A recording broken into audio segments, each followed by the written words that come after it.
আজকে তোমাদের ইতিহাসের যে বিষয়টা বোঝাবো অত্যন্ত গুরুত্বপূর্ণ।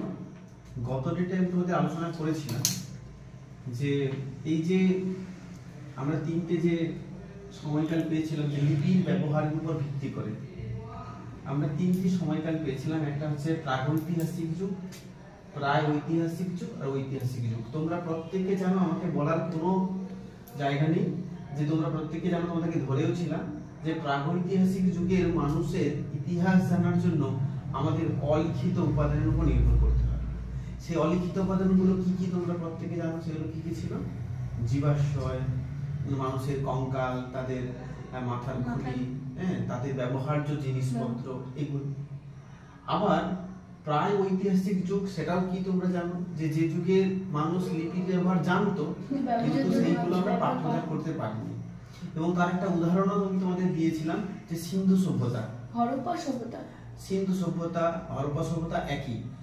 এবার পরবর্তীতে তোমাদের আমি কি বোঝাবো যে সিন্ধু সভ্যতাকে কেন হরপ্পা সভ্যতা বলা হয়, আবার হরপ্পা সভ্যতাকেই বা কেন সিন্ধু সভ্যতা বলা হয়, এই বিষয়টা নিয়ে আমি তোমাদের পরে আলোচনা করবো।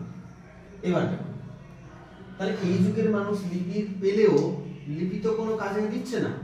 যেমন হরপ্পা সভ্যতার মানুষের ইতিহাস জানার জন্য তো আমরা লিপি পেয়েছি, সিন্ধু লিপি পেয়েছি, কিন্তু আমরা হরপ্পা সভ্যতার জীবনকাল জানার জন্য ওই লিপি আমাদের কোনো কাজেই লাগছে না। আমাদের কিন্তু সেই অলিখিত উপাদানের উপর নির্ভর করতে হয়েছে, কারণ ওই সময়কার ইতিহাস জানার জন্য।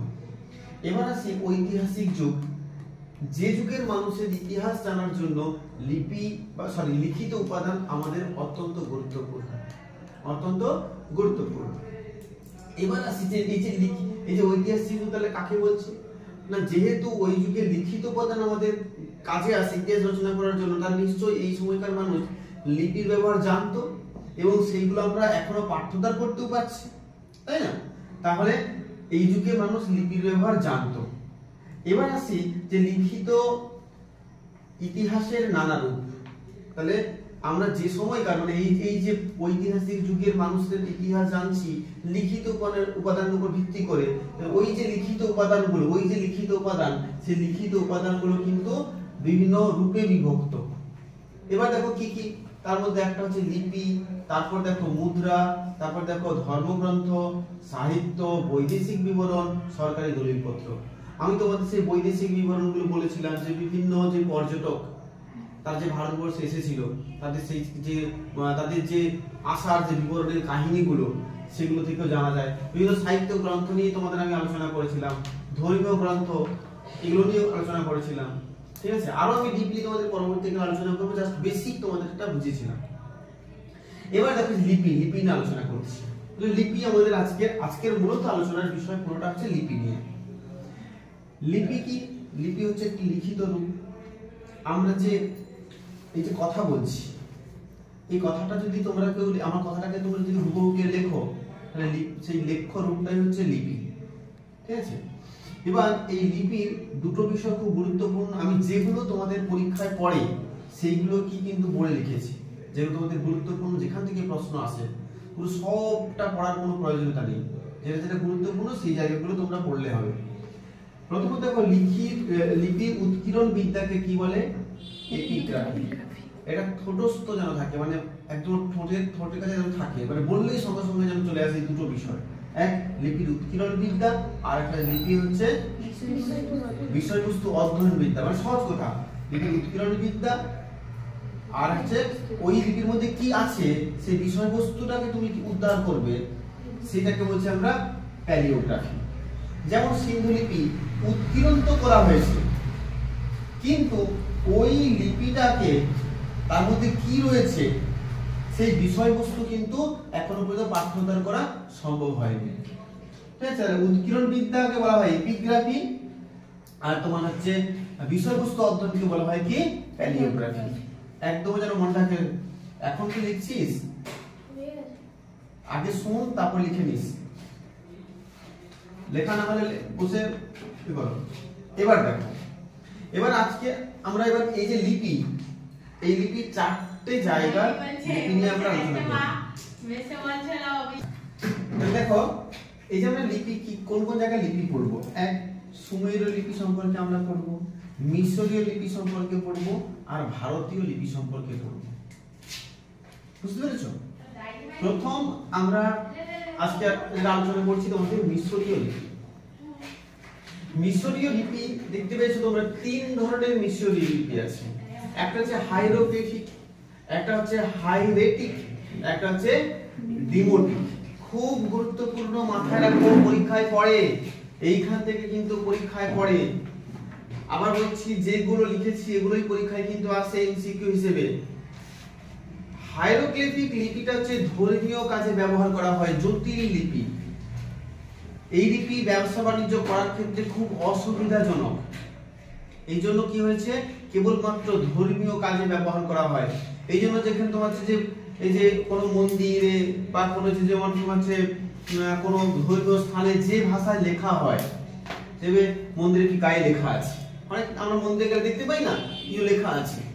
তো এই ধরনের তোমার হচ্ছে মিশরেও ওই ধরনের মন্দিরের গায়ে যে ভাষায় লেখা থাকতো সেটা ছিল হাইরোগ্লিফিক লিপিতে। তারপর দেখো হাইরেটিক লিপি।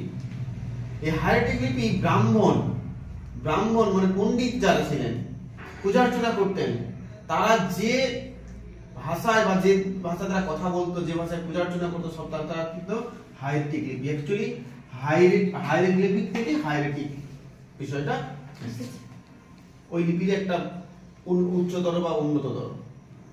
এবার হচ্ছে ডিমোটিক লিপি, যে ভাষায় জনসাধারণ কথা বলতো, সাধারণ ভাষা। তোমরা আমায় বলো তো, আমরা যে ভাষায় মানে কথা বলি ওই ভাষায় কি আমাদের বইয়ে লেখা থাকে? কাইরে, যাইরে, মুইরে, হাইরে, এরকম আমরা বলি তো, ও ভাষা লেখা থাকে বইয়ে? তাহলে আমরা যে ভাষায় কথা বলছি আমাদের কি কথ্য ভাষা, আর যে লেখা আছে লেখ্য ভাষা। এখন তাই সাধারণ মানুষ তারা সবসময় কি কোন ধরনের ভাষায় কথা বলতো? ডিমোটিক ভাষা। মনে থাকবে, পরীক্ষা যখন ধরবো তোমাদের তখন দেবো, আমি যখন পরীক্ষা দেবো পরীক্ষা এগুলোই আসবে। এবার মিশরীয়রা প্রথম তারা কি করতো, তার প্রথম এই যে কাগজ কথাটা বা কোনো কিছু এর উপর লেখাটা প্রথমেই করে কোথায়, প্যাপিরাস নামক গাছের ছালে তারা লিখতো। এই প্যাপিরাস শব্দ থেকে পেপার কথাটি এসেছে। আর সেই পেপার থেকে আজকে যে আমরা বলি কাগজ, হ্যাঁ, যে কাগজ কথাটা এসেছে। তাহলে পরীক্ষায় পড়ে যে পেপার কথাটি কোন কথা থেকে এসেছে, তখন হচ্ছে প্যাপিরাস নামক শব্দ থেকে এসেছে। প্যাপিরাস কি? এক ধরনের গাছ, ঠিক আছে? প্যাপিরাস এক ধরনের গাছ, সেই প্যাপিরাস গাছের ছালেই লেখা হতো। হলো? তাহলে আমরা আলোচনা করলাম সুমেরীয় লিপি। এখন আলোচনা করবো মিশর লিপি করেছি, সুমেরীয় লিপি এবং ভারতীয় লিপি। সুমেরীয় লিপি কেবলমাত্র একটা জায়গাতেই গুরুত্বপূর্ণ, সেটা হচ্ছে কি না, তোমার হচ্ছে হামুরাবির আইনি সংহিতা। একটা জিনিস তুমি দেখতে পেয়েছো, সুমেরীয় লিপিতে আমি তোমাদেরকে দুটো লিপির কথা উল্লেখ করেছি। একটা হচ্ছে চিত্রলিপি, তারপর দেখো কোণাক্ষর লিপি বা কিউনিফর্ম লিপি। এটাকে বলা হয় ইউনিফর্ম লিপিও বলে আর কোণাক্ষর লিপি বলে। ইউনিফর্ম লিপি বা কোণাক্ষর লিপি, এটা কথার অর্থ কেন বলা হয়েছে জানো তো? কি করে হতো? আচ্ছা, এই চিত্রলিপি ধীরে ধীরে রূপান্তরিত হয় কোণাক্ষর লিপিতে। চিত্রলিপিতে তাদের কথা বলতে অসুবিধা হতো, ঠিক আছে? তখন তার বা মনের ভাব প্রকাশ করতে অসুবিধা হতো, তখন তার ধীরে ধীরে করে রূপান্তরিত করে কোণাক্ষর লিপিতে। কোণাক্ষর কথাটা বলা হয়েছে কেন না, তারা প্রথমে কি করতো, একটা কাদামাটি নিত, নিয়ে করে একটা ফ্লক বানাতো, বানিয়ে নলখাগড়ার কাঠিকে সুচালো করতো করে এবং ফুটো করে করে করে করে করে লিখতো। বুঝতে পেরেছো? এবং ফুটো করে করে এভাবে করে তারা লিখতো, এবং ফুটো করে করে লিখতো, ঠিক আছে কথাটা? এই কারণে এই যে ফুটো করে করে লেখা হতো বলে সুচালো সুচালো দাগ থাকতো, এই কারণে একে বলা হয় কোণাক্ষর লিপি। ঠিক আছে? এই কোণাক্ষর লিপি লেখা হতো প্রথমের দিকে ডান দিক থেকে বাম দিকে, মানে আমরা সাধারণত কোন দিকে লিখি? এই দিক থেকে লিখে তো, হ্যাঁ? পরবর্তীকাল তারা কি করতো, আস্তে আস্তে তাদের নিজের লেখাটা ডান দিক থেকে বাম দিকে শুরু করে, মানে আমরা বাম দিক থেকে ডান দিকে লিখি, ঠিক আছে? তারা প্রথম লিখতো ডান দিক থেকে বাম দিকে, তারও পরবর্তীকাল ধীরে ধীরে করে তা রূপান্তরিত হয় এই দিক থেকে ওই দিকে উঠে আসে। তাহলে এটা একটা বৈশিষ্ট্য পরীক্ষায় পড়ে যে কোণাক্ষর লিপি বা ইউনিফর্ম লিপি দ্বারা কোন দিক থেকে কোন দিকে লিখছো। এবার আসি এই কোণাক্ষর লিপির একটা প্রকৃষ্ট উদাহরণ হলো হামুরাবিদের আইন সংহিতা, ঠিক আছে? সুমেরের ব্যাবিলনের রাজা হামুরাবি তিনি তার সময়কালে অর্থাৎ 1755 থেকে 50 বিসি মানে কি খ্রিস্টপূর্বাব্দ, বিসি মানে খ্রিস্টপূর্বাব্দ। এবার এই জন্য দেখতে পেয়েছো যে 55 থেকে 50 এসেছে, ওই সময় কি জানা যায় যে জিরো এখানে যদি 1755 হয় তাহলে এদিকে যাচ্ছে মানে কমবে তো, হ্যাঁ এটাই তো, হ্যাঁ এটা হচ্ছে এই কারণে।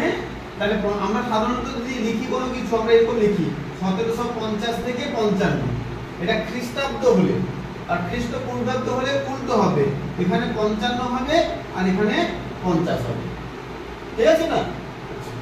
এবার আসি তাহলে এই সময়কালে হামুরাবি কি করলো না 282টি সূত্রাকারে তিনি একটি আইন সংকলন করলেন, যা হামুরাবিদের আইন সংহিতা নামে পরিচিত। আর এটি হলো পৃথিবীর প্রাচীনতম আইন সংহিতা। পরীক্ষায় পড়ে পৃথিবীর প্রাচীনতম আইন সংহিতার নাম কি, তখন আমরা বলবো হামুরাবিদের আইন সংহিতা। এটা কবে আবিষ্কৃত হয়?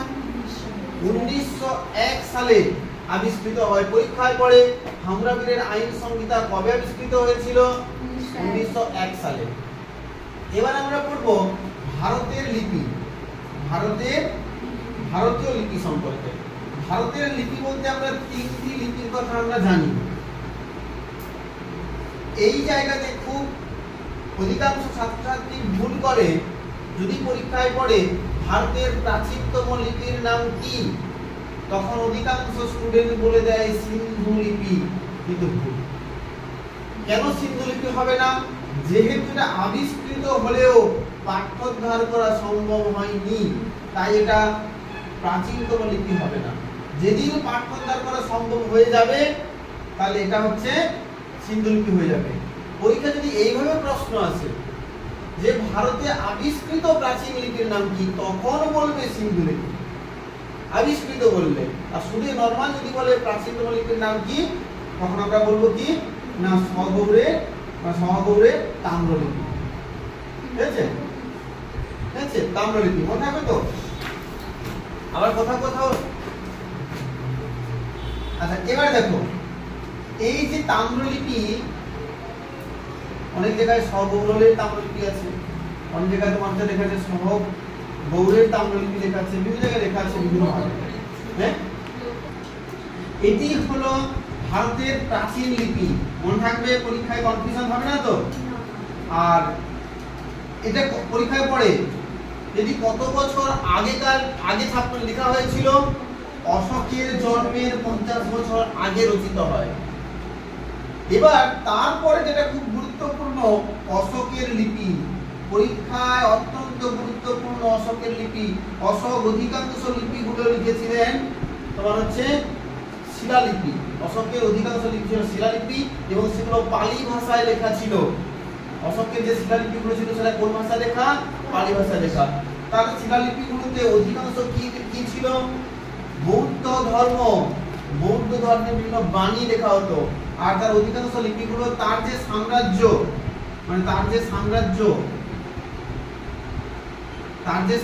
ছিল, এটা ভারতের ছবি এঁকেছিল, তার যে সাম্রাজ্য ছিল, সেই সাম্রাজ্যের যে সাম্রাজ্য বিস্তৃত ছিল, এই সাম্রাজ্যের বিভিন্ন প্রান্তে তার লিপিগুলো ছিল। এই লিপিগুলো থেকে মৌর্য সাম্রাজ্য বা অশোকের শাসনকালে তার বিভিন্ন সামাজিক, ধর্মীয়, রাজনৈতিক বিভিন্ন তথ্য আমরা কিন্তু অশোকের শিলালিপি থেকে পাই। তাই প্রাচীন ভারতের ইতিহাস রচনায় সবথেকে যদি কোনো লিপি গুরুত্বপূর্ণ ভূমিকা পালন করে, সেটা ছিল অশোকের লিপি। তাই এই হচ্ছে তোমাদের বিষয়গুলো, যে লিখিত উপাদানকে আমরা 6টি ভাগে ভাগ করেছি। তার মধ্যে প্রথম যে ভাগটা সেটা ছিল কি? লিপি। লিপি যখন আমরা আলোচনা করতে গেলাম, আমি আবার পুরোটাই কথা বলে দিচ্ছি, লিপি যখন আলোচনা করতে গেলাম সেখানে আমরা কি দেখলাম না, লিপি উত্তরণ বিদ্যাকে আমরা বলছি কি বলা হচ্ছে? এপিগ্রাফি। আর লিপি তোমার হচ্ছে বিষয়বস্তু অধ্যয়ন করা হয় প্যালিওগ্রাফি, ঠিক আছে? আর লিপিকে আমরা মোটামুটি তোমাদের সিলেবাস অনুযায়ী তিনটে অঞ্চলের লিপির কথা পড়লাম। একটা ছিল সুমেরীয় লিপি, একটা ছিল মিশরীয় লিপি, আর একটা হচ্ছে ভারতীয় লিপি। যখন আমরা মিশরীয় লিপি পড়েছি সেখানে আমরা দেখেছি যে মিশরীয় লিপিতে একটা হাইরোগ্লিফিক, হাইরেটিক, আছে আর ডোমেটিক। আর যখন আমরা সুমেরীয় লিপি পড়লাম সেখানে আমরা দেখলাম চিত্রলিপি আর ইউনিফর্ম লিপি। সবথেকে গুরুত্বপূর্ণ কোনটা? ইউনিফর্ম লিপি। ইউনিফর্ম লিপির মধ্যে আমরা একটা উদাহরণ দেখলাম যে ভারতের পৃথিবীর প্রাচীনতম আইন সংহিতা সেটা হামরাবিরের আইন সংহিতা। কতগুলো তোমার হচ্ছে সূত্র আছে? 282টি সূত্র রয়েছে। এবং ভারতের যখন আমরা আলোচনা করলাম সেখানে আমরা সিন্ধু লিপি, ঠিক আছে, সহগৌরবের তাম্রলিপি, আর তোমার হচ্ছে অশোকের শিলালিপি, মানে অশোকের লিপি, ঠিক আছে না? এই হচ্ছে আমাদের লিপির আলোচনা। তোমাদের পাঠ্যপুস্তক অনুযায়ী হচ্ছে লিপির আলোচনার বিষয়, মনে থাকবে।